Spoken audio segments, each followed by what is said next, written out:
बहुत सावधानी से कथा सुनिएगा और अपने चित्त में उतारिए। क्या पांडव कौरवों से युद्ध जीत जाते क्या? नहीं। भगवान कृष्ण उनके साथ में हैं। स्वयं कृष्ण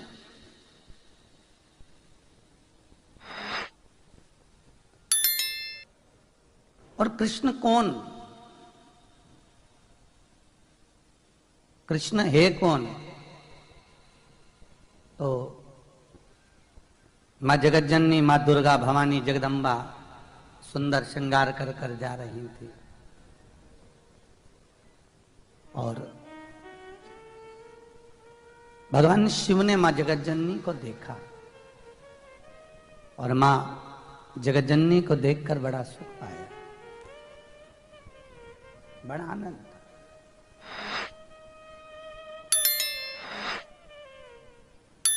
शंकर भगवान बोले, जगतजननी मुझे एक बार आपका पुरुष तत्व स्वरूप दर्शन करना है। शंकर जी ने मां दुर्गा से कहा है, मां पार्वती से।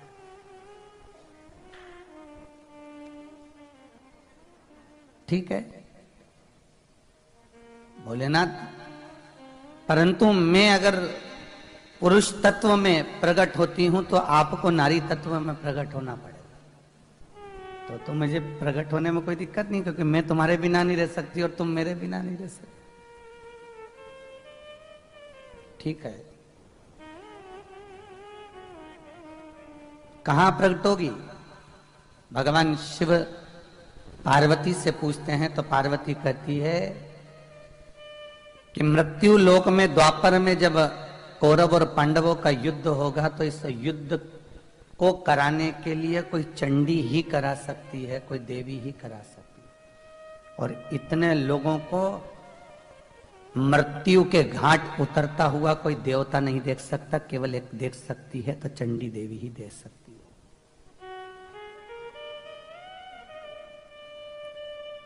अगर वो देखेगी तो केवल एक देवी ही देख सकती है।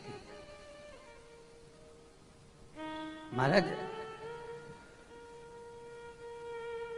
कई लोग कहते हैं कि स्वयं राधा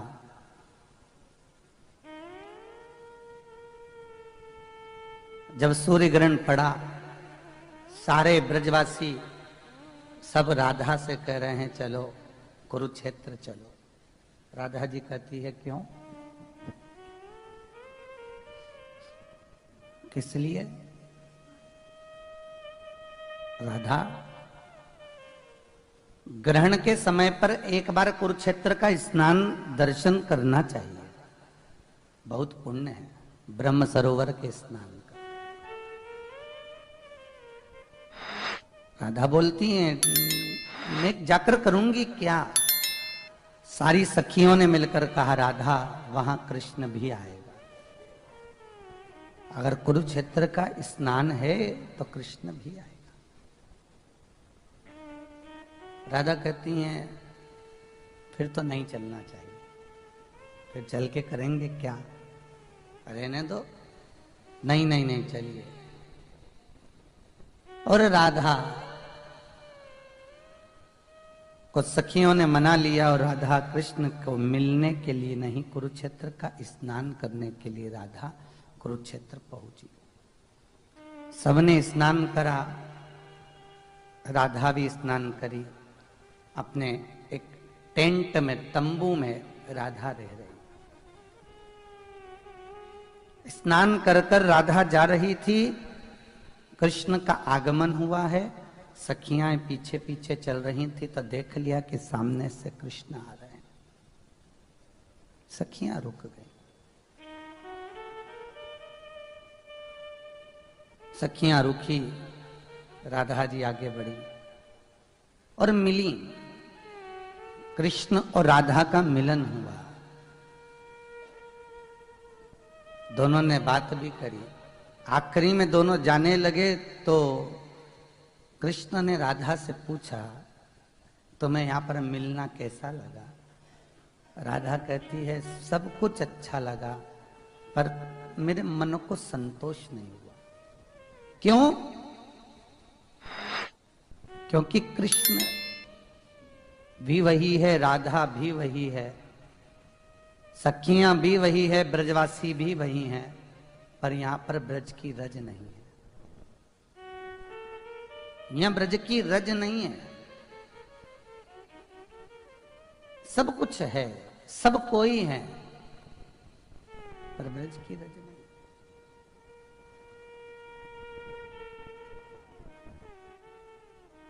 और राधा कहती है, कृष्ण एक बात पूछूं तुमसे, तुम तो बंसी बजाना जानते थे, तो इतने लोगों का खून क्यों बहा दिया तुमने? तुम चाहते तो एक युद्ध नहीं हो सकता था, किसी की सामर्थ्यता नहीं थी कि कोई किसी का वध कर सके, फिर तुमने क्यों वध करवा दिया? तब कृष्ण ने राधा का हस्त कमल पकड़ के कहा, राधा तुम याद करो कैलाश पर्वत पर अपन दोनों ने बात करी थी कि तुम स्त्री तत्व में आओगे और मैं पुरुष तत्व में आऊंगी, क्योंकि यह कौरव और पांडवों का युद्ध संसार में कोई देवता नहीं करा सकता, कराएगी तो चंडी ही कराएगी। एक चंडी ही हो सकती है जो इतने लोगों की बलि ग्रहण कर सकती है।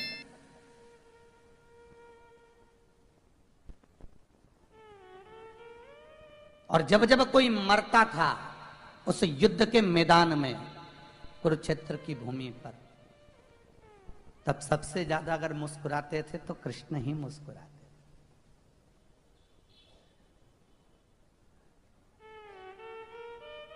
जब बलि चंडी को मिलती है तो प्रसन्न वही होती, नहीं तो कृष्ण अगर होते उस जगह पर, अगर नारायण का भाव ही होता तो वो पिघल जाता, ठाकुर उस भाव में पिघल जाता। पर शिव पुराण कहती है कि यहाँ तो जो बंधन किया गया है, जो तत्व में अगर प्रवेश कर कर देखोगे तो कृष्ण पार्वती है और राधा शिव है। राधा कौन है? शिव, शंकर। जब कोई लोग राधा राधा बोलते हैं तो स्वयं शंकर का नाम ही निकलता है, स्वयं शिव का नाम। और यदि कोई कृष्ण की आराधना भी करते हैं, कृष्ण का पूजन भी करते हैं, तो भाव वही रहता है कि यहाँ जगदम्बा, गौरा, दुर्गा और शिव गौरी शंकर का ही स्मरण हो रहा है, यहाँ कोई दूसरा नहीं है। भेद हमारी दृष्टि में लगता है कि हमको कि राम अलग हैं, कृष्ण अलग हैं, देवी अलग है, देवता अलग हैं, गोरखनाथ अलग हैं, रामसा पीर अलग हैं, तो ये देवता दत्त भगवान अलग हैं। ये भेद हमारी दृष्टि कर रही है। हिंदू धर्म जैसा तो कोई धर्म नहीं होगा महाराज, कि जिस हिंदू धर्म में 33 कोटि देवता हैं। क्यों? क्योंकि शास्त्र कहता है तुम्हारी जिससे अच्छी पटे उसको पटा लो। सही है कि गलत है?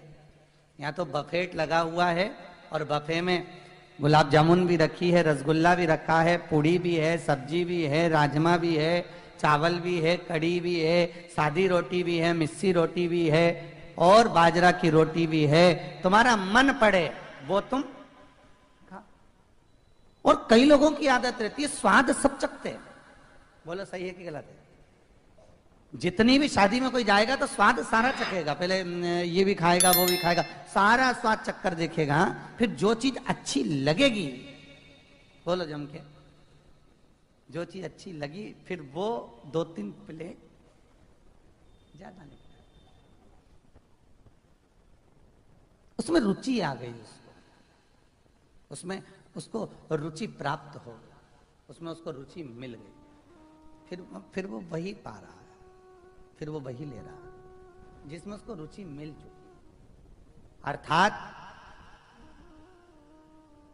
कथा कह रही है कि यहाँ राम भी हैं, यहाँ कृष्ण भी हैं, यहाँ शंकर भी हैं, यहाँ हनुमान भी हैं, यहाँ सभी बैठे हैं, श्री जी बाबा भी हैं, वेंकट लाल भी हैं, तो इस पृथ्वी पर सारे देवी देवता हैं। और हिंदू धर्म कहता है इतने देवताओं को छोड़कर फिर व्यक्ति अगर दूसरे धर्म में जाता है तो वो न इधर का रहता है न उधर का। इतने देवताओं में से किसी एक देवता को ही पकड़ लो,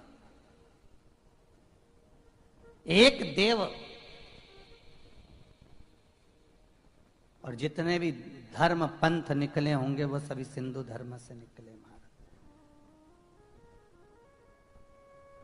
श्री ऋषभ देव जी महाराज के घर में पुत्र हुए भरत, भरत के फिर हिरण, हिरण के फिर भरत, भरत के फिर आगे वंश बढ़ता बढ़ता बढ़ता बढ़ता फिर वो महावीर स्वामी का पंथ आ जाता है। वही भगवान विष्णु का ऋषभ अवतार, अवतार वही नारायण का है। अहिंसा परमो धर्म जानना, अवतार वही है कि कोई जीव ना मरे। पर एक पंथ वाले कहेंगे इस पंथ में ना जाइए, उस पंथ वाले कहेंगे इस पंथ में ना आइए। लोगों ने अपनी अपनी, और जैसे वो एक माताओं का मेला लगता है ना, कोई समाज में जब कोई फंक्शन होता है तो उसमें हर समाज का एक कौन सा कहते हैं चाट माट मिलती है। जब मेले को कौन सा मेला कहते हैं, लेडीज बना बना के लाती हैं अपने अपने घर से, बेचती हैं ऐसा टेबल में भी लगा के, अपना बैनर भी लगा रहता, गुलाब जामुन वगैरह। कौन सा सब समाजों में होता है, एक मेला लगता है ना जब कोई फंक्शन होता है। जैसे कोई देवी देवता का उत्सव मना, जैसे अग्रवाल समाज अग्रसेन जयंती मनाती है, महेश जयंती मनती है, परशुराम जयंती मनती है, तो उसमें जो फंक्शन होते हैं उसमें मेला लगता है। उत्सव मेला कहते हैं, क्या मेला कहते हैं, तो उसमें वो पकवान बना बना के, व्यंजन मेला, पकवान बना बना के लाती हैं, फिर उसको सर्व कर सस्ते पे। सब अपने अपने व्यंजन को श्रेष्ठ बताते। मैंने जो हलवा बनाया है ना गाजर का, बहुत बढ़िया। मैंने जो तिल्ली का लड्डू बनाया है वो बहुत बढ़िया बना। मैंने अपना रवे का हलवा, सब अपने अपने व्यंजन को श्रेष्ठ कहेंगे क्योंकि उसने बनाया है उसको। हर पंथ वाले अपने अपने पंथ को श्रेष्ठ बताएंगे कि यह पंथ श्रेष्ठ है। एक व्यक्ति ने हमसे प्रश्न किया, गुरुजी आप भागवत भी करते हो? हाँ। आप सारी पुराण करते हो? हाँ। तो हम कई बार कथाएं सुनते हैं तो मन में बड़ी उलझन उत्पन्न हो जाती है। भागवत सुने तो कृष्ण कृष्ण का स्मरण होता है कि भगवान कृष्ण का भजन करना चाहिए। राम कथा सुनो तो राम जी का स्मरण होता है, और शिव कथा सुनो तो शिव जी का स्मरण होता है। गणेश पुराण सुनो तो गणेश जी का, नर्मदा पुराण सुनो तो नर्मदा का, स्कंद सुनो तो स्कंद का। तो हम बड़े चक्कर में पड़े हुए हैं गुरुजी आपकी कथा सुन सुन के कि हम किसका भजन करें। हमने कहा भैया ये तो टेबल पे रखा हुआ सारा पकवान है, तेरी जिसमें रुचि लग जाए। तेरा दिल अगर भगवान को दिया है, शिव को, तेरा चित्त वृत्ति यदि राम और कृष्ण में है तो कृष्ण को, तेरी चित्त वृत्ति गणेश में है तो गणेश में, तेरी चित्त वृत्ति जिसमें लग जाए।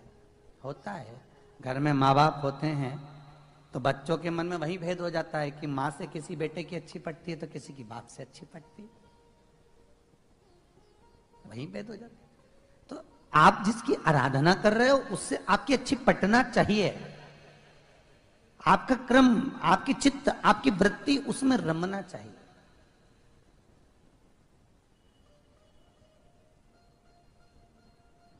उसकी चौखट पर जब आप पहुंचे तो आपका मन उसमें रमे।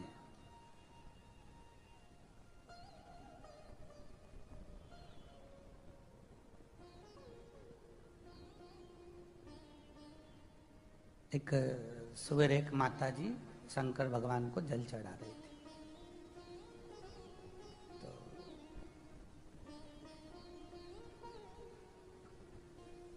शिव जी को चढ़ाया। कोई एक भाव वाला व्यक्ति होगा, बहुत भाव रखा होगा उसको भगवान के प्रति, शिव के प्रति। वो उसके पास में बैठा था, थोड़ा सा पुष्प समर्पित कर रहा था। उसने कहा इतना ठंडा पानी चढ़ा रही हो भगवान को, कितना ठंडा लगेगा।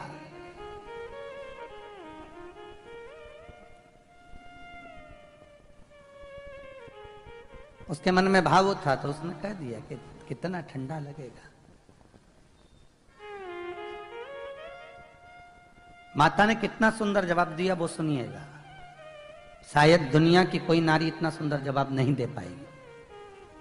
हम तो यहाँ दर्शन करके सीढ़ी पे से जा रहे थे, हमने कहा 2 मिनट रुक जाए, सुने ले हम। माता ने जवाब दिया, वो कह रहा था उसको कितना ठंडा लगेगा, तुम इतना ठंडा पानी शंकर पे चढ़ा रही हो। माता कहती है, मैं तो रोज कहती हूं कि घर चल, काय को बैठा यहां। माता का शब्द सुनना कितना सुंदर था। मैं उसको रोज कहती हूं घर चल, क्यों बैठा। कितनी अलमस्ती है इस जवाब में। शायद दुनिया में कोई नारी ऐसा जवाब नहीं दे सकती जो उसने चित्त वृत्ति से दिया है, पूजा करते करते, सेवा करते करते।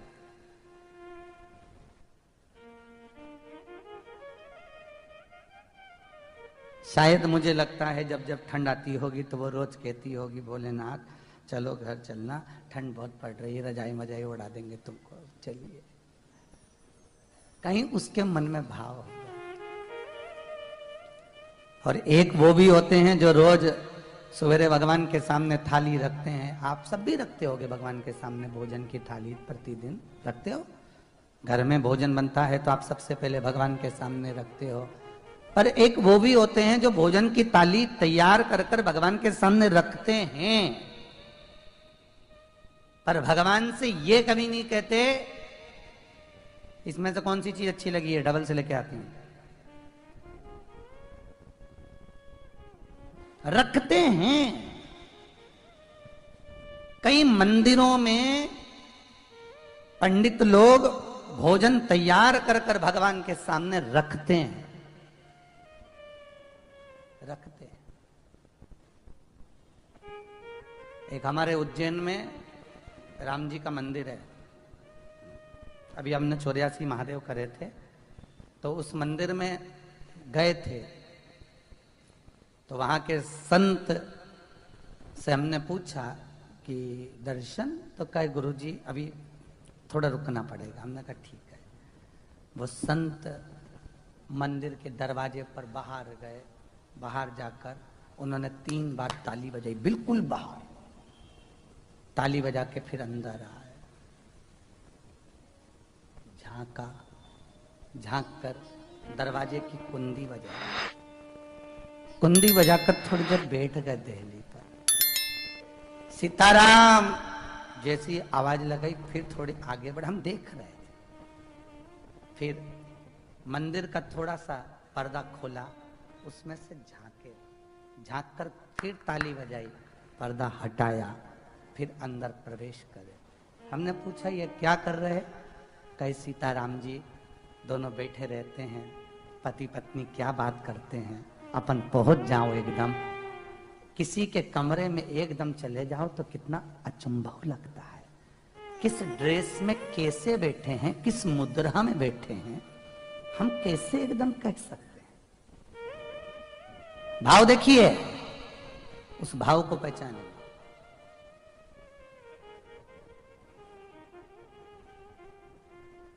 भोजन ले गए, रख दिया, रखा, पर ये नहीं कहा कि तुम्हें इसमें पसंद क्या आया, तुम्हारी पसंद का क्या बनाऊं, बोलो क्या आज तुमको दाल अच्छी लगी तो मैं डबल से दाल लेकर आती हूँ।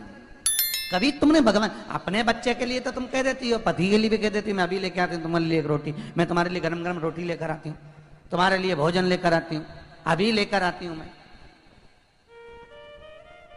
पर कभी भगवान से भी कहा करो मैं तुम्हारे लिए आज एक ही रोटी रख के लाई हूं क्योंकि ठंड बहुत पड़ रही है, थाली में ठंडी हो जाएगी, दूसरी अभी लेकर आ रही, जब तक तुम खाओ मैं अब भी आई, दौड़ कर जा, प्लेट में ढक कर दूसरी रोटी लेकर आ, रखो।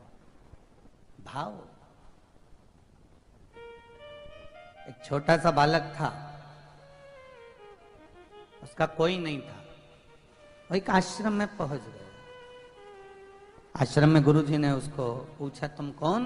मेरा नाम मुझे मालूम नहीं, पिता का नाम मालूम नहीं, माँ का नाम नहीं मालूम। गुरुजी ने नाम रख दिया तेरा नाम आज से रामा। क्या नाम रखा? रामा। अब रामा नाम रख दिया, उसको रख दिया वहां सेवा में। गुरुजी ने कहा अगर आश्रम में रहना है तो थोड़ा बहुत काम करना पड़ेगा। जी गुरुजी सब करूंगा, झाड़ू बर्तन सब करना है। जी गुरुजी। सब सेवा करता रामा। सारी सेवा करते करते कुंभ का मेला आ गया। गुरुजी ने कहा कौन कौन शिष्य मेरे साथ में इलाहाबाद कुंभ के मेले में चलेंगे, हाथ उठाओ। जितने बैठे थे सबने हाथ उठा दिया, रामा ने नहीं उठाया। सबने हाथ उठाया। रामा ने सबसे पूछा तुम सब जा रहे हो? हाँ, यहां रहना पड़ेगा तो काम करना पड़ेगा, यहां रहेंगे तो काम करना पड़ेगा। भाई मायके से छोरी पति कह रहा है सबसे पहली गाड़ी से चल ससुराल, घर पति कह रहा है सबसे पहली गाड़ी से चल, और छोरी कहती है सबसे आखिरी गाड़ी से चलेंगे। क्यों? सुबह से जाएंगे तो काम करना पड़ेगा। इसलिए लड़की मायके से हमेशा आखिरी गाड़ी से आती है, क्योंकि मम्मी रोटी बना कर दे देती है, अचार मचार रख के और टिफिन बांध के दे देती है। जाएंगे, खाएंगे, सोएंगे, और सुबह से चले गए तो वहां काम में लगना। सुबह से गए तो वहां काम करना पड़ेगा। अब जितने चेले थे वो सब कह रहे हैं यहाँ रहेंगे तो काम करना पड़ेगा, इसलिए रहना नहीं सब जा रहे हैं। गुरुजी ने रामा से पूछा बेटा सब जा रहे हैं, आप नहीं जाओगे? रामा कहने लगे गुरुजी ये सब की सब चले जाएंगे तो मैं जाकर क्या करूंगा? गुरुजी बोले तो पूरे आश्रम का भार तेरे ऊपर रहेगा, कर लूंगा, मैं मैनेज कर लूंगा। सुनो क्या करोगे? सब काम करूंगा। गुरुजी हाथ पकड़कर राम जी के सामने ले गए, जहां राम लक्ष्मण सीता हनुमान सब बैठे थे। ये मंदिर में सेवा करना, भोजन बनाना, भगवान को भोग लगाना, प्रेम से जिमाना, ठीक है? आनंद में सब जीम ले, भगवान को भोग लगाकर फिर तुम ठीक ठीक। सबके यहाँ जाना, काम काज पूरा करना, आश्रम का झाड़ू पोछा बर्तन सब कर लेना, ठीक है। गुरुजी आधे रास्ते में बाहर निकले ही थे, रामा दौड़ कर गया गुरुदेव मैं सेवा तो कर लूंगा, पर ये जो मूर्तियां हैं आप कह रहे राम लक्ष्मण सीता हनुमान, ये मेरे कौन लगते हैं? सेवा में रिश्तेदारी होना बहुत जरूरी है, संबंध। कई लोग हैं जो सत्संग भवन में आते हैं, राम जी का दर्शन करने आते हैं, राम जी की स्तुति गाने आते हैं, पर आज तक मुझे लगता है उन्होंने राम से क्या संबंध बनाया मुझे मालूम नहीं। राम कृष्ण शिव तुम्हारे घर का ठाकुर से तुम्हारा संबंध होना चाहिए कि ये मेरा है कौन। जब संबंध हो जाता है तो रिश्तेदारी में आनंद की अनुभूति हो जाती है। रिश्ता क्या है तुम्हारा? भगवान से। रामा पूछ रहा है मेरा संबंध क्या होगा, तो गुरुजी बोलते हैं ये जो बीच में खड़े हैं ना, ये तेरे पिताजी हैं, और जो उनके पास में खड़ी है वो तेरी माता जी। गुरुजी के चरण पकड़ लिए, जिंदगी में बाप और माँ को नहीं देखा पर आज मिल गए। और जो बाजू में खड़ा है वो तेरा भाई है, और जो नीचे बंदर सा मुंह लेकर बैठा है वो तेरे चाचा जी हैं। रामा कहा अब आप जाइए, चले गए। रामा ने सारा काम करा, भोजन आदि सिद्ध करके भगवान को थाली रखी। भोजन तैयार कर कर जब थाली रखी तो भगवान से कहा पिताजी माताजी भैया चाचा सब खा लो, मैं जब तक झाड़ू लगा के आता हूं आप भोजन कर लो, भोजन करो फिर मैं भी कर लूंगा। रामा गया, वापिस आकर देखा तो थाली का भोजन समाप्त नहीं हुआ था, थाली वैसी रखी थी जैसी गुरु रखते आए थे। रामा ने कहा तुमने खाया नहीं? अरे जल्दी खाओ, मेरे को भूख लग रही है, दोपहर हो रही है, जल्दी पाओ। अब मूर्ति पत्थर की में से भगवान कैसे निकलता? रामा को लगा कि भगवान भोजन नहीं कर रहे, हो सकता है मेरे बनाने में कोई त्रुटि हो गई होगी। और गुरुजी बोले थे भगवान भोजन कर लें, तब तो भोजन कर लेना भोग लगाकर। अब ये तो खा ही नहीं रहे। रामा ने कहा ऐसा जीवन पाने से क्या मतलब, इससे तो मर जाऊं तो अच्छा। मेरे जैसे पापी के हाथ का जब भगवान भोजन नहीं करें तो क्या मतलब। रामा चला, बाहर एक तालाब था, छोटा सा रामा तालाब में कूदने वाला था। इतने में राम जी हनुमान जी से बोले पकड़ के ला, उसको पकड़ ला। हनुमान जी तुरंत पहुंचे और पहुंचकर कहा रामा चल। रामा के कौन, कि मैं तेरा चाचा। तो के जब तो मैंने बोला था कि भोजन करो तो ऐसा अकड़ के सोटा लेके बैठे रहे, हिले तक नहीं। और अब के चाचा, मेरे को नहीं जाना। इतने में लक्ष्मण जी आकर बोले रामा चल। तुम कौन, मैं तेरा भाई, चल भोजन अपन सब मिलके करें। नहीं पहले तुम्हें करना है। लक्ष्मण जी बोले नहीं, पिताजी बोले हैं रामा काम कर करके थक जाता है, इसलिए भोजन सब मिलकर करेंगे। एक थाली जो रखी थी, राम, सीता, लक्ष्मण, हनुमान और रामा उस थाली में भोजन करे, एक ही थाली। 4 दिन तक यही क्रम चलता रहा। एक दिन रामा को काम बहुत सारा आ गया तो रामा ने भगवान को जाकर कह दिया देखो खड़े ही खड़े रहते हो दिन भर, कोई काम काज करते नहीं, माता जी को भी यहीं खड़ा करके रखते जैसे हम नौकर लगे। माँ अंदर जाओ रसोई घर में, तुम रोटी बनाओ, सब्जी बनाओ, मैं जब तक एक जगह पर पंडिताई करके आता हूँ, थोड़ा सा भिक्षा मांग कर लाता हूँ। पिताजी तुम माता जी के लिए चूल्हा जलाओ, लकड़ी लाओ। लक्ष्मण जी से कहा तुम झाड़ू निकाल के रखो, हनुमान जी से कहा तुम बर्तन मांज के रखो। सबको काम पे लगा दिया। रामा रोज चले जाता, माँ पार सीता भोजन तैयार कर कर रखती, सब मिलकर खाते। करते करते पूरा 1 महीना कुंभ का निकल गया। आज गुरु जी आ गए चेलों के साथ। आते सी गुरु जी सीधे सबसे पहले मंदिर के अंदर गए। जो मंदिर में पहुंचे तो ना तो राम थे, ना लक्ष्मण थे, ना सीता थी, ना हनुमान थे। गुरु जी को लगा चेला सब बेच ही आया, सब बेच कर आ गया। गुरु जी को लगा ये बेचा। गुरु जी गए, रामा रामा रामा के हाँ झाड़ू लगा रहा था। रामा क्या हुआ, भगवान कहाँ है? तो क्या वहीं होंगे और कहाँ होंगे? तो मंदिर में भगवान कहाँ है? तो क्या मंदिर में थोड़ी ना होंगे, कहाँ गए? तो के पिताजी तो चूल्हा जला रहे होंगे, माँ रोटी बना रही होगी और चाचा बर्तन मांज रहे होंगे और भैया कहीं काम कर रहे होंगे, लकड़ी वकड़ी काट रहे होंगे। गुरुजी बोले पागल हो गया है, पत्थर की मूर्ति कोई काम करती है? जो गुरुजी धड़ धड़ाते हुए रसोई घर में पहुंचे, क्या देखते हैं? राम सीता भोजन बनाने में लगे थे, हनुमान बर्तन मांजने में लगे थे, लक्ष्मण झाड़ू दे रहे थे। गुरु के नयन में जल भर गया। रामा को गले लगाकर बोले मैं उसको कुंभ के मेले में ढूंढ रहा था, मेरा राम तेरे दरवाजे पर रोटी बनाकर खिला रहा था, मैं पहचाने नहीं। हम उसे तीर्थ में ढूंढ रहे हैं, हम उसे कुंभ के मेले में ढूंढ रहे हैं, हम ना जाने उसको कहां कहां जाकर ढूंढने का प्रयास कर रहे हैं। पर जो तुम्हारे घर में बैठा हुआ है, जो कृष्ण, जो राम, जो शंकर, जो शिवलिंग, जो प्रभु तुम्हारे घर में बैठा हुआ, उसके प्रति हमारी कोई श्रद्धा ही नहीं।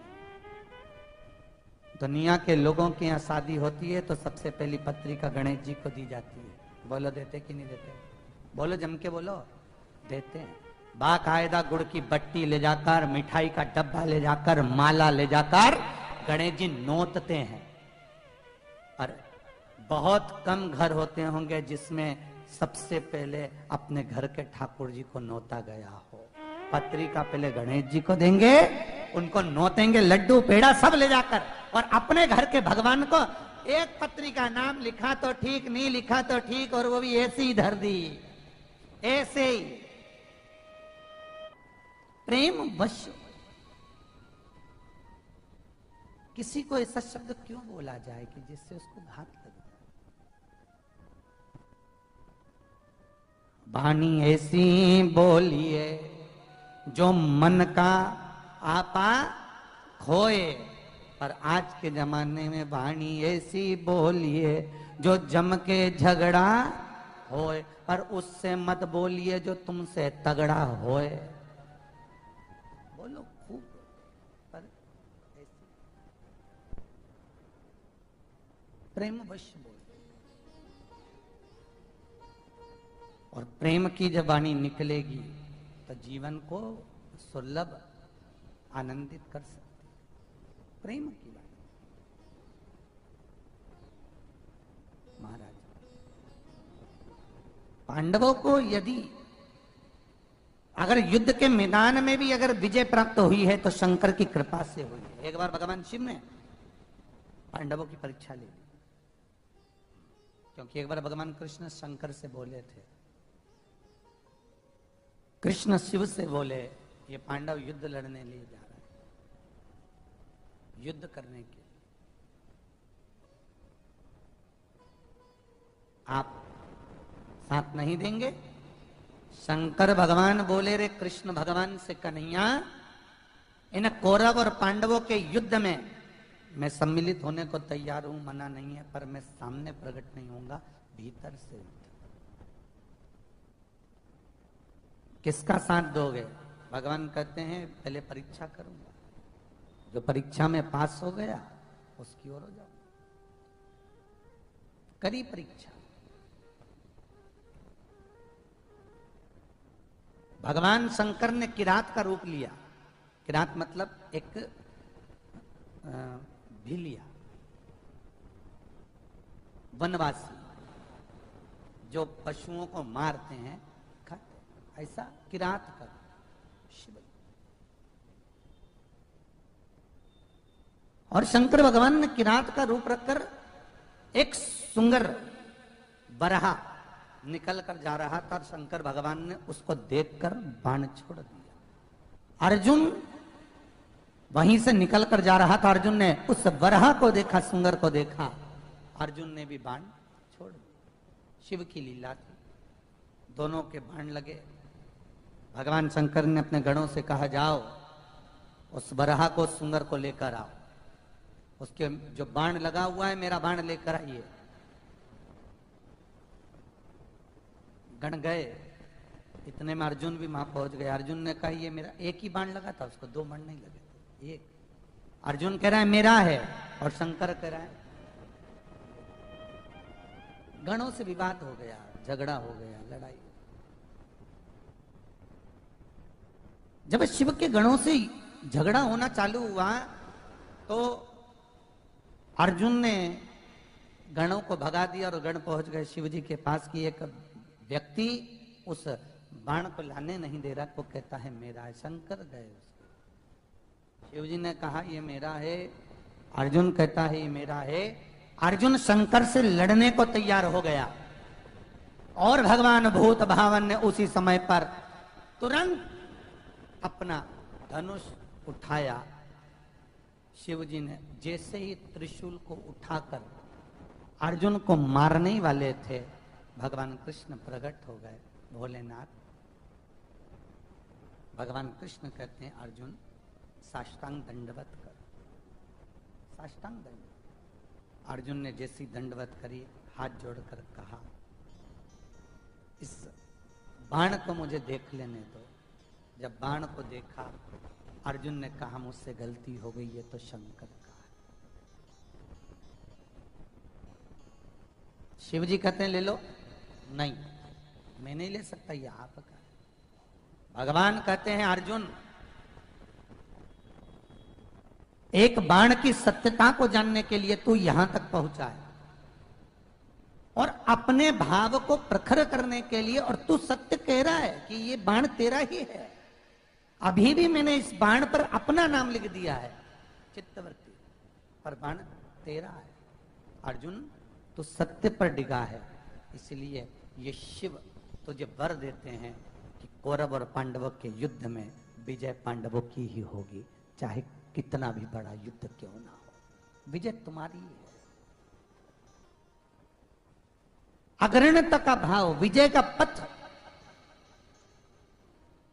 तुम किसी एग्जाम में बैठ रहे हो, तुम किसी परीक्षा में बैठ रहे हो, तुम किसी एग्जाम के लिए जा रहे हो, तो शिव का स्मरण कर कर जाइए साहब। शंकर के शिवलिंग पर ओम बनाकर जाइए, और ओम पर बनाकर जब चंद्र बिंदी रखी जाती है ओम के ऊपर, उस बिंदी का तिलक आपके मस्तक पर लगा कर जाइए, आपको लाभ मिलेगा। शिव देता है। आप किसी एग्जाम में किसी जगह बैठ रहे हो, किसी जगह जा रहे हो, और वहां तुम्हें चाहिए फल, तो आपको समर्पण करना पड़ेगा। एक शिव है, परीक्षा बहुत ले मारे, बहुत परीक्षा शंकर जी लेते हैं, और दर्शन भी देता है तो भोलेनाथ हाला हजूरा कर दे देता है कि मैं प्रसन्न हूं। क्या चाहिए भगवान को? भगवान राम की सेवा, कृष्ण की सेवा, अन्य देवताओं की सेवा करो, देवी की सेवा करो, लाल चुनरी भी चाहिए, ये भी चाहिए, वो भी चाहिए। शंकर को क्या चाहिए? बोलो तो रिजी जी, वो बैठे मस्त होके, लोटा भर के पानी चढ़ा दो, नहीं हो तो ताली बजा दो 3 बार, वो भी नहीं हो तो बम बम बोले।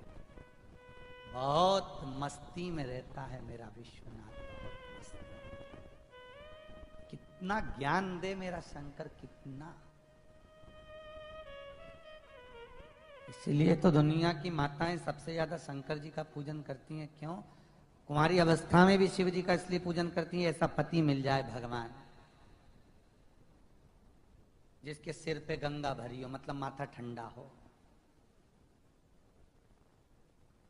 जो खुद आराम से भूमि पर बैठा है पर पत्नी को ऊपर ऊंचाई पर बिठा रखा है। पार्वती जी हर मंदिर में ऊंची बैठी, कभी कुछ चीज की फरमाइश नहीं करता। इसलिए माताएं शंकर जी से, कोई स्त्री कभी भगवान से ये नहीं कहती कि राम जैसा पति।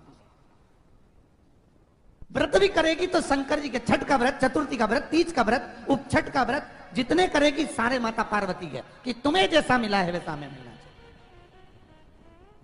कंठ पर विष भरा है और मुख से राम का नाम निकल रहा है।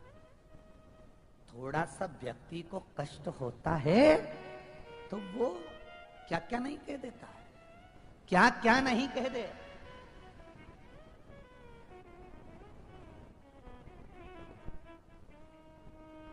मांगो कुछ अपने लिए, अपनी जिंदगी के लिए। वो शबरी जो राम जी को बेर खिलाती है, पूर्व समय में बड़ी सुंदर थी महाराज, इतनी सुंदर राजकुमारी थी शबरी। उसका एक जन्म पहले शबरी अति सुंदर राजकुमारी थी, और एक राजा के यहां ब्याह गई। राजा ने उस स्त्री को देखा तो इतनी सुंदर थी कि इसको कोई बाहर का व्यक्ति भी नहीं देखना चाहिए। राजा उसको महल के अंदर कमरे में चारों तरफ खिड़कियों में, दरवाजों में पर्दा डालकर रखता था।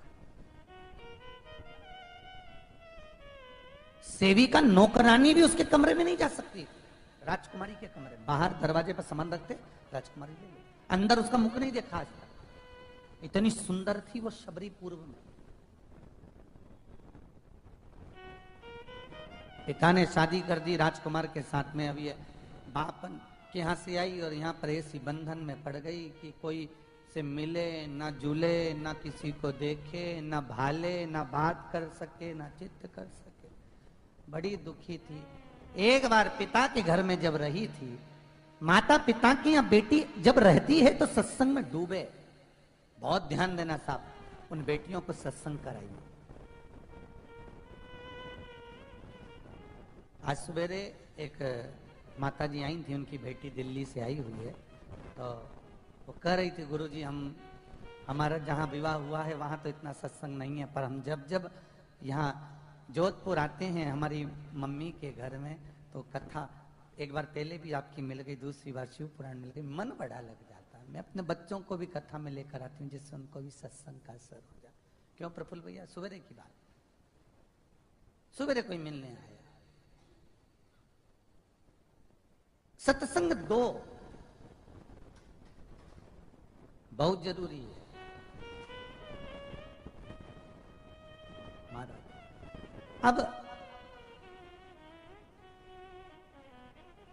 बड़ी सुंदर थी शबरी, पिता के घर में सत्संग सुनी थी उसने। शादी हो गई, उसके बाद सत्संग में नहीं जा पाई, क्योंकि जाने ही नहीं थे वो कौन, वही भेरू, जाने ही नहीं।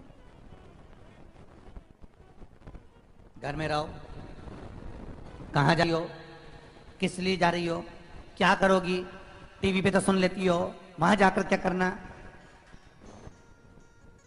बहुत प्रश्न, बहुत। बस शबरी के साथ में भी यही प्रश्न था कि उसका पति एक क्षण के लिए भी उसको कहीं जाने नहीं देता था। जो पूर्व समय की शबरी सुंदरी थी, एक क्षण के लिए। अब शबरी के जिंदगी का चमत्कार देखना साहब, ये राम कथा में आपने सुना कि नहीं सुना, परशु महापुराण की ये कथा का एक चरित्र अपनी जिंदगी में उतार कर देखना कि कितना सुंदर चरित्र है शिव रामचरितमानस का। कौन सी राममानस का है? शिव रामचरितमानस। दुनिया की सबसे पहली रामायण की रचना, रामचरितमानस की रचना किसने करी थी? भगवान शंकर ने। किसने करी थी? भगवान शंकर ने। जिसमें 100 करोड़ श्लोक थे। मनुष्य, देवता, राक्षस तीनों मांगने के लिए आ गए थे शिव जी से, प्रभु आपके पास में 100 करोड़ श्लोक की रामायण है, हमको दे दो। भगवान ने कहा ले जाओ, 33 करोड़ तीनों ले जाओ। शिव जी के पास 1 करोड़ बच गए।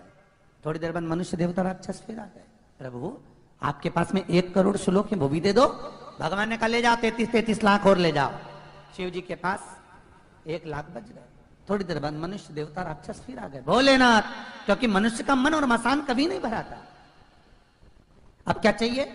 आपके पास में 1 लाख श्लोक है। शंकर भगवान ने कहा ले जाओ, 33 हजार और ले जाओ। शिव जी के पास 1000 बच गए। फिर आ गए, प्रभु 1000 आपके पास। भगवान ने कहा 3300 ले जाओ। शिव जी के पास 100 बच गए। थोड़ी देर बाद मनुष्य, देवता, राक्षस फिर आ गए, प्रभु 100 श्लोक। भगवान ने कहा 33 ले जाओ। शिव जी के पास 1 श्लोक बच गया। थोड़ी देर बाद मनुष्य, देवता, राक्षस फिर आ गए, तीनों। प्रभु अब 1 श्लोक दे दीजिए। भगवान ने कहा श्लोक 1 लेने वाले 3 है, करूं क्या? शंकर भगवान ने देखा ये संस्कृत के अनुष्टुप छंद का श्लोक था। शिव जी ने उसको तोड़ दिया, श्लोक को, जिसमें 32 अक्षर होते हैं संस्कृत के अनुष्टुप छंद में। 32 अक्षर में से 10 अक्षर तीनों को दे दिए, 2 अक्षर शिव जी ने अपने पास रख लिए। थोड़ी देर बाद मनुष्य, देवता, राक्षस फिर आ गए। भोलेनाथ, पूरी रामायण आपने हमको दे दी, ये 2 अक्षर और दे दो। शंकर जी ने कहा पूरी रामायण दे दी, पर 2 अक्षर नहीं दे सकता। मत दो, पर ये तो बता दो कि पूरी रामचरितमानस देकर वो कौन से 2 अक्षर रख रखे हैं? शंकर कहते हैं एक रा और दूसरा मां। ये राम मैंने अपने पास रखा, बाकी का सब दुनिया को दे दिया। तो सबसे पहली रामायण की रचना किसने करी है?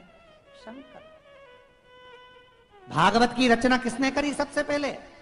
स्वयं वेद व्यास जी महाराज जिस कथा को लिख रहे हैं, शंकर उस कथा को बाच रहे थे। किसको सुना रहे थे? माता पार्वती को। पार्वती की निंद्रा लगी, तोते के बच्चे ने सुन ली। तोते का बच्चा भागा, वो शुक कहलाया। तोते के बच्चे को कहते हैं शुक। व्यास जी की धर्मपत्नी बीठिका के गर्भ से जन्मा, इसलिए सुखदेव कहलाया। सुखदेव ने वेद व्यास जी से कहा, तब वेद व्यास जी ने उसकी रचना की। अब बताओ भागवत किसने लिखी, रची? स्वयं शंकर। रामायण स्वयं शंकर।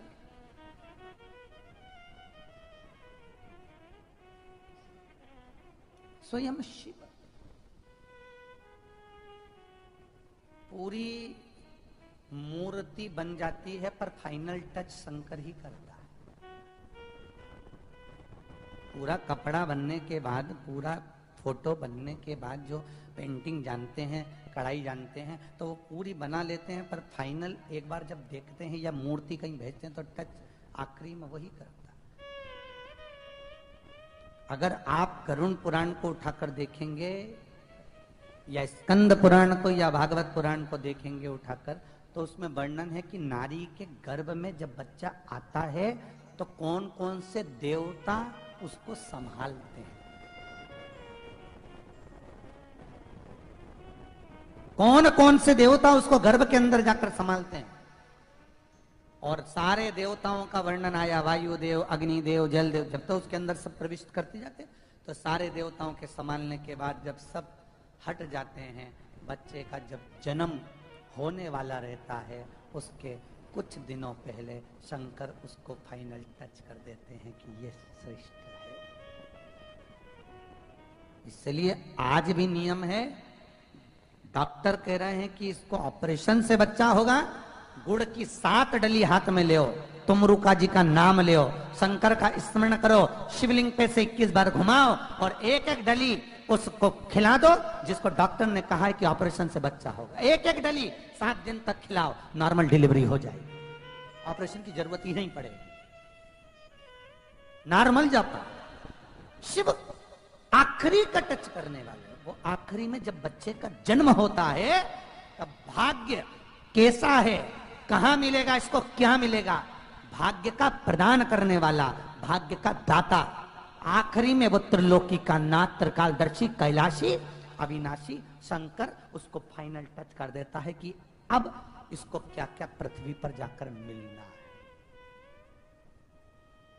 क्या क्या इसको पृथ्वी पर जाकर प्राप्त हो। आखिरी टच शंकर। कितना ये दान करेगा, कितना पुण्य करेगा, कितना भजन करेगा, कितना एंजॉय करेगा, कितना बीमारी में ग्रसित रहेगा, कितनी रोटी खाएगा, कितने कौन सी दिन कितना अनाज इसके अधर में जाएगा, एक एक चीज का हिसाब लिखा हुआ है। 21,600 श्वास मनुष्य के शरीर से प्रतिदिन निकलती है। एक एक श्वास में कितना कितना क्या क्या करना है वो सब चीज उसके पास लिखी हुई। तुम नीचे बैठकर अपनी दुकान में, अपने व्यापार में, अपने ऑफिस में, अपने घर में तुम नीचे बैठकर धन गिनते हो, कितना कमाया कितना गमाया, वो ऊपर बैठकर तुम्हारी श्वास गिनता है, कितनी गई और कितनी बची है। तुम नीचे रुपया कम और ज्यादा करते हो, वो ऊपर बैठ के श्वास कम ज्यादा करता है, वो भी रोता है, रे अब इतनी बची है, पर मालूम नहीं पड़ता ना कि कितनी बची है। हर पल तलवार सिर पे लटक रही है, कब टूट कर नीचे गिरेगी, कब।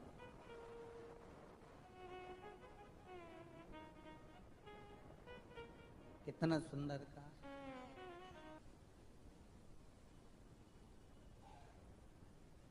कितना कमाया कितना गमाया। अभी वो जरा से इनकम टैक्स का ऑफिसर गाड़ियां लेकर तुम्हारे यहाँ जाए और के बता ये बंगला ये गाड़ी कहां से आइला, दिखा दिखा फाइल। अच्छे अच्छे के सिर पे पसीने आ जाते हैं। बोला सही है कि गलत है? केवल एक इंसान है वो ऑफिसर, तो मनुष्य है।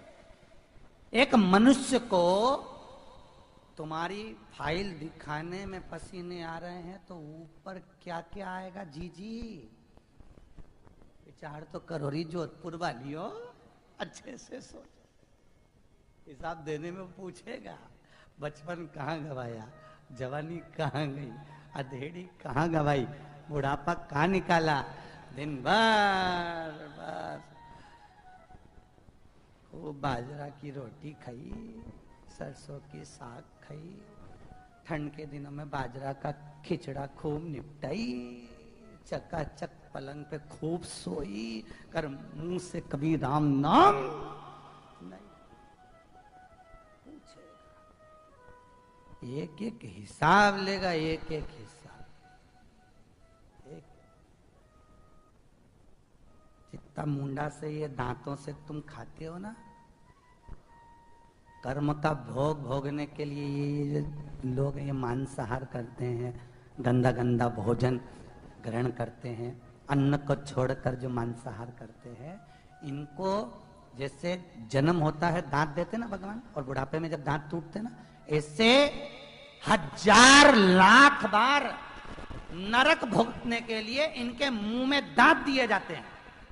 और दांत जब अच्छे हो जाते हैं तब यमदूत एक लोहे की संसी नहीं होती जिससे चाय वो तबेली भगोनी पकड़ते हो, क्या बोलते हो, संडास, उस संसी से, उस औजार से, प्लास से उसके दांत खींचते एक एक करके, और खाएगा मांस ले खा। फिर डांट देते, फिर खींचते, फिर देते, फिर खींचते। तो विचार तो करो रे भेरुओं, होगा क्या? इसलिए अपने अपने घर पे लिखा के रखो, तेरा क्या होगा रे कालिया, बहुत जरूरी हो गया है। होगा क्या?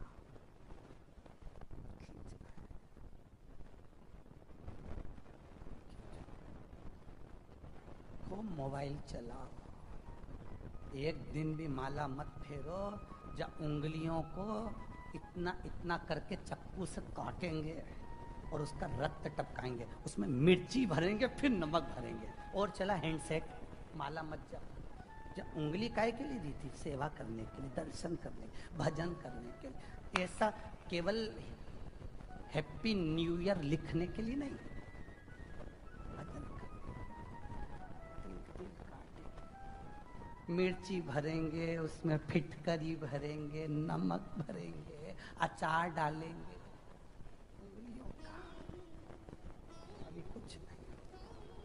जरा अच्छे से गरुड़ पुराण तो सुनो री जीजियों, एक बार तो सुनो, मौका मिले सुनना एक एक। ये आंखों से खूब टीवी देख ले तू, अभी ऊपर जा तो सरी, अरियो लीला, ऊपर जा तब मालूम पड़े था, पहुंच तो।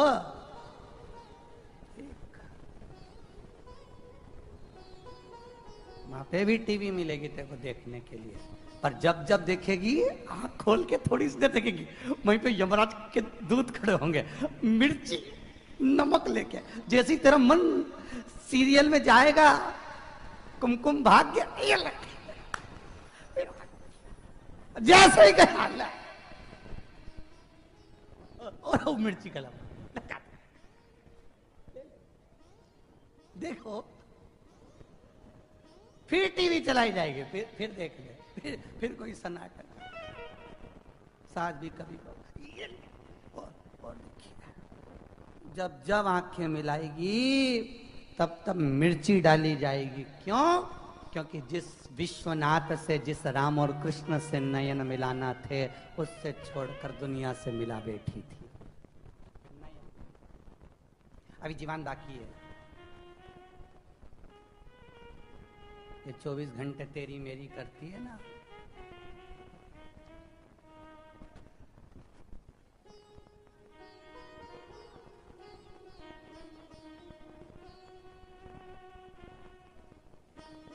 पान 500 बिच्छू तैयार करे जाएंगे, चिमटे जीवान को खींचा जाएगा और उन बिच्छुओं को जीवाल पे डंक मारने के लिए छोड़ा जाएगा, और तो चिल्लाएगी। अब जी क्या होगा बताओ रे, विचार करिए। तुम तो खूब अच्छे से, खूब बढ़िया बाजरे का खिचड़ा खा लो अभी जीवान से, भजन भले मत करो अभी, तो तुम मालूम पड़े। बोल मेरी जीवा हरी हरी, और 10-10 भोजन पान करी, राम नाम में मरी मरी। बोल मेरी जीवा, अभी भी नहीं बोली हरी हरी, अभी भी नहीं बोल हरी, कहा भजन होगा।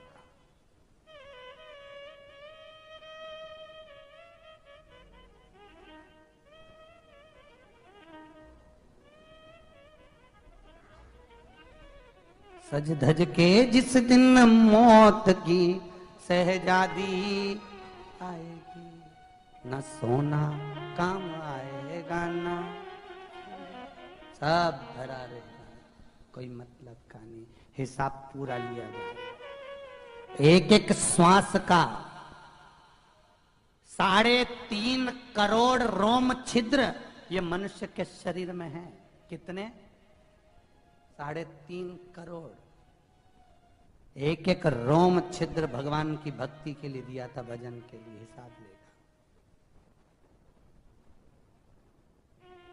यहाँ तो केस लड़ने वाले, चाहे तुम्हारे इनकम टैक्स के भी वकील होते हैं, चाहे अदालत के भी वकील होते हैं, वहां कोई वकालत नहीं चलती।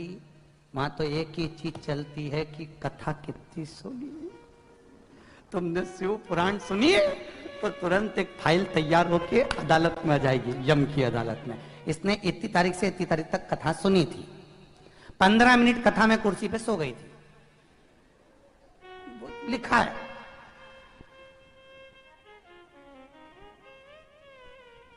और महाराज तो बेचारा बाच रहा था, हंसा हंसा के बाच रहा था कि आजू बाजू वाली थोड़ी हंसेगी, हिलाएगी इसको कि उठ जाए। इसलिए आपसे निवेदन है, बेचारी का भला करो, कहीं की सो रही हो तो एक को नहीं धड़ से तो भला करो, हिसाब लेगा। इसने इतनी कथा सुनी, तब पुण्य कमाया, नाम जाप किया, भजन किया। इसके मुंह पे भगवान का भजन रहता था। मंदिर जाती थी तो भगवान से श्रृंगार का दर्शन करती थी, नैनों से भगवान को निहार लेती थी, भगवान के सुंदर सुंदर आभूषण वस्त्र आदि सिद्ध कर लेती थी, भगवान के लिए श्रृंगार बनाती रहती थी, कुछ ना कुछ भगवान को सिद्ध कर कर देती। भगवान भी कहेगा अब इसको कोई नरक ना भुगता है, ये केवल वैकुंठ का निवास कर कर आनंद कर कर सुख को पाए। इसलिए जीजियों आप सबसे निवेदन है, आप शंकर की कथा में बैठी हो, सारे पुण्य समाप्त तो हो जाते हैं मरते समय पर, केवल एक पुण्य है शिव महापुराण का जो जिंदगी में कभी समाप्त नहीं होता, अंतिम समय तक भी साथ जाता है, वो शिव महापुराण का पुण्य है तुम्हारा। अब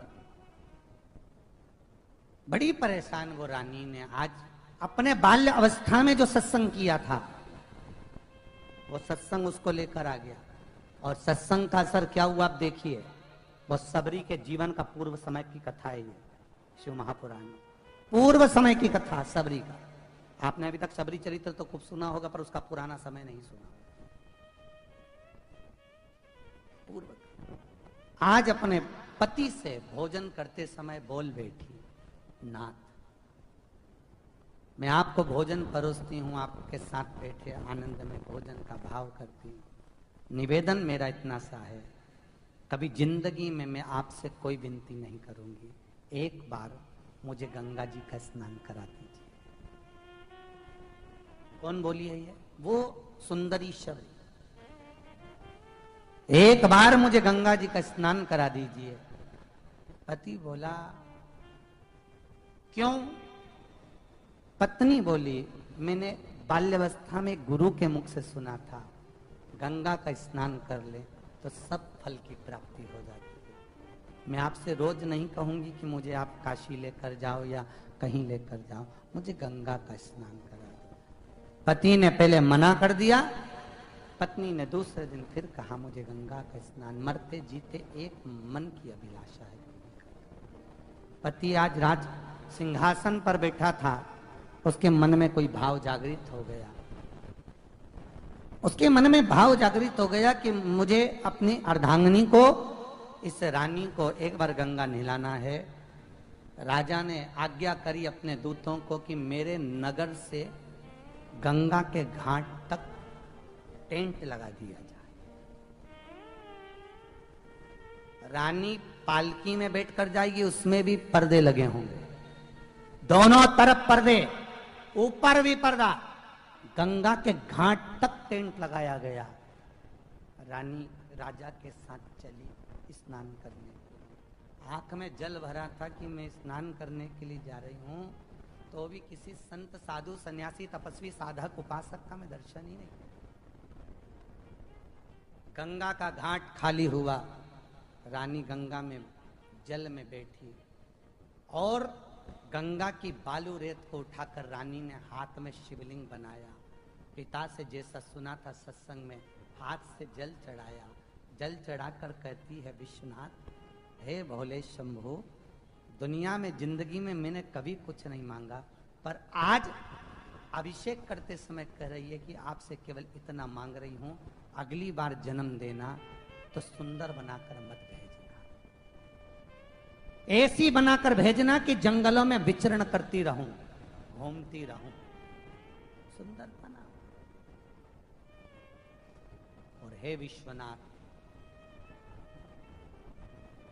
जितना मेरा पति मुझ में आसक्ति रखता है, शब्द सुनिए उस सुंदरी शबरी, जितना मेरा पति मुझ में आसक्ति रखता है, उतनी आसक्ति मेरी परमात्मा में लगी रहे जब दूसरा मेरा जन्म हो, उतनी आसक्ति। और आज मेरा पति गंगा मैया का दर्शन कराने लेकर आया है, ऐसा ही पति जैसा कोई सदगुरु मिल जाए जो परमात्मा का मुझे दर्शन करा दे। विचार करा दर्शन का, वो शिवलिंग की पूजन करी, टेंट में से वापिस चली, समय निकला। अगला जब शबरी का जन्म हुआ तो वन में रहने वाली भिलनी बन गई। भिलनी क्या करे ऐसी सुंदरता का, जिस सुंदरता के कारण भगवान ही नहीं मिल पावे।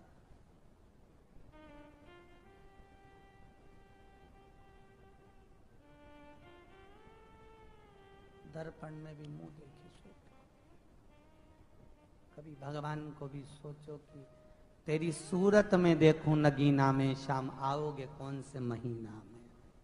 चित्तवृत्ति में वो जा ही नहीं पाए हम। शबरी बन गई वो, और शबरी बनकर वन में विचरण करती रही। और गुरु ने कह दिया था राम मिलेंगे, यही मिलेंगे भाई, पंपा सरोवर भाई। क्या करना उसका।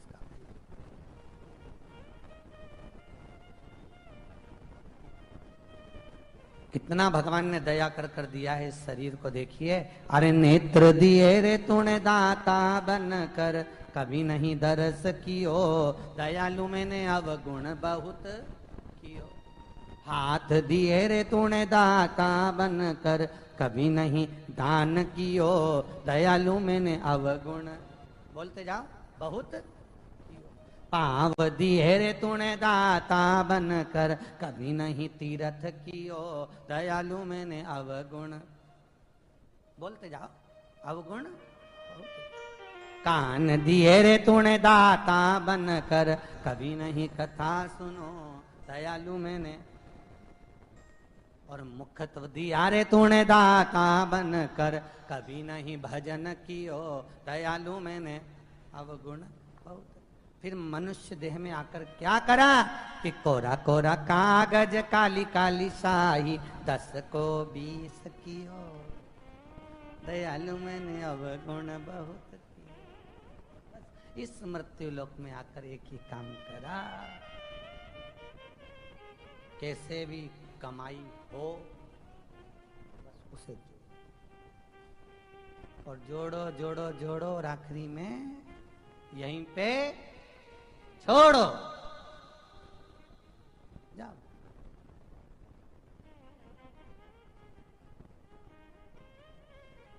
अंतिम बिंदु हो गया, मारा। किरात अवतार भगवान शंकर रखे, अर्जुन की परीक्षा ली है, पांडवों की विजय प्राप्त हुई। आगे जो चरित्र है बड़ा सुंदर चरित्र कहा।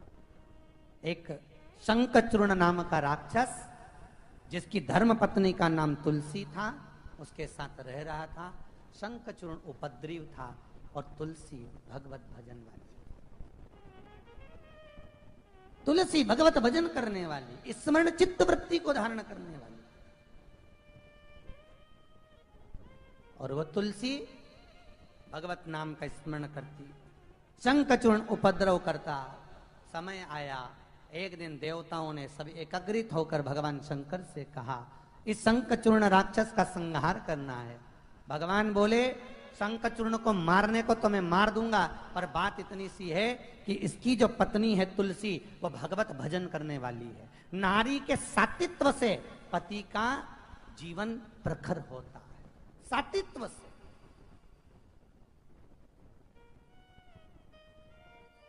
स्त्री का सातित्व प्रखर, तो स्त्री का सातित्व का क्या वर्णन है? मूल महाराज, स्त्री के सातित्व का सबसे मूल वर्णन एक है, उस शब्द को आप याद रखना। जब नारी अपने मुख से अपने पति से कह देती है कि मेरी जिंदगी तुमसे शादी कर कर बर्बाद हो गई, उस दिन नारी का सातित्व भंग हो जाता है। फिर वो कितना भी करवा चौथ का व्रत रख ले, चाहे 30 त्योहार कर ले, उसका कोई सातित्व भाव नहीं। जिस दिन उसने अपने पति से कह दिया कि मेरा जीवन तुमसे शादी कर कर नरक हो गया, बर्बाद हो गया, तुम जैसे पति मुझे मिले हैं, मेरी जिंदगी बर्बाद हो गई। समझ लो, फिर नारी 1000 बार करवा चौथ करे, चाहे सिर पे पल्लू धर धर के भेरू के पांव पड़े, कहीं नहीं फायदा, उसका कोई फायदा नहीं हमारे।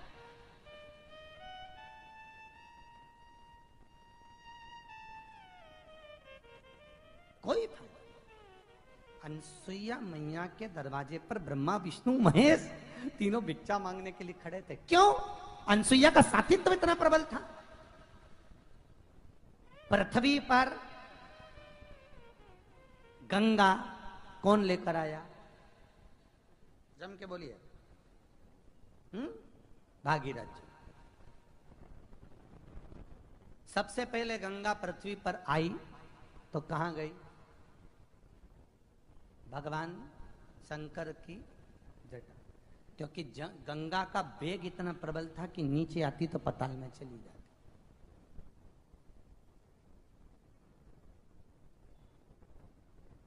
भागीरथ जी के पीछे पीछे गंगा जी चली। सीताराम सरकार की।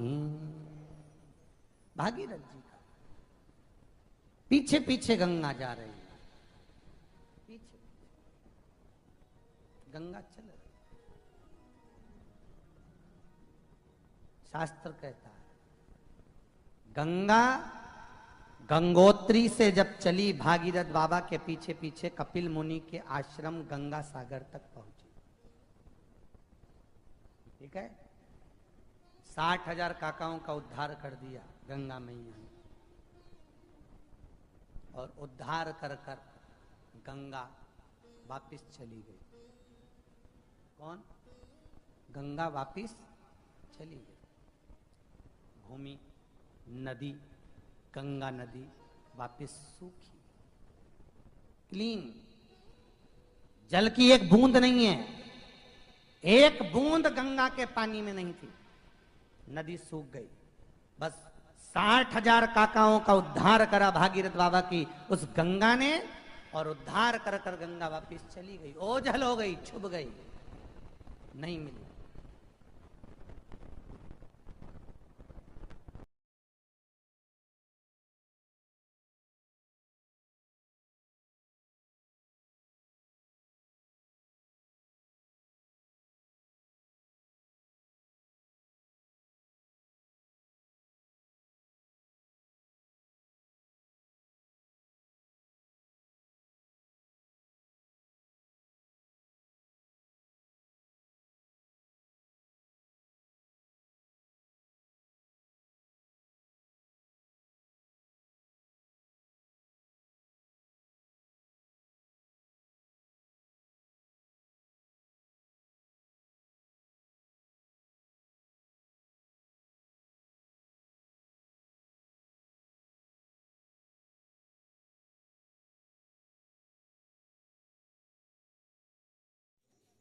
ओम श्री शिवाय। नमस्ते मैं दर्शकों, जैसा कि आपको बताया पंडित प्रदीप जी मिश्रा द्वारा जो कथा है जो है बठिंडा पंजाब में चल रही है। तो अगर आप भी जो है इसी प्रकार से कथा का आनंद लेना चाहते हैं तो हमारे चैनल को सब्सक्राइब कर लें और पास में आ रहे बेल आइकन को प्रेस कर दें, ताकि आपको जो है समय पर रोजाना जो है कथा मिलती रहे। मिलता है अगली कथा में, तब तक के लिए हर हर महादेव।